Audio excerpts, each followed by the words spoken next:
صحیح بخاری میں روایت ہے، نبی کریم صلی اللہ علیہ وسلم نے فرمایا، کوئی جان بھی ناحق قتل ہوتی ہے تو حضرت آدم علیہ السلام کے بیٹے قابیل پر اس خون کا بوجھ ہوگا، کیونکہ اس نے قتل ناحق کا طریقہ رائج کیا تھا۔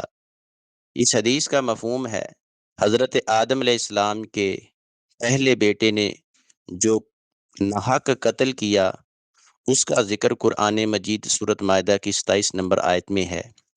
انسان کا خون ناحق تمام انبیاء کرام علیہ الصلاۃ و تسلیم کی شریعتوں میں سنگین جرم قرار دیا گیا ہے۔ اگر کوئی مسلمان انفرادی یا اجتماعی طور پر اس جرم کا ارتکاب کرتا ہے تو وہ خود اس کا ذمہ دار ہے۔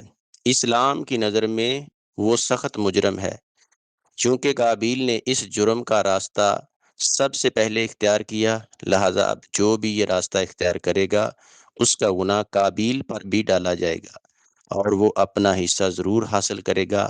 ہر نیکی اور بدی کے لیے یہی اصول ہے۔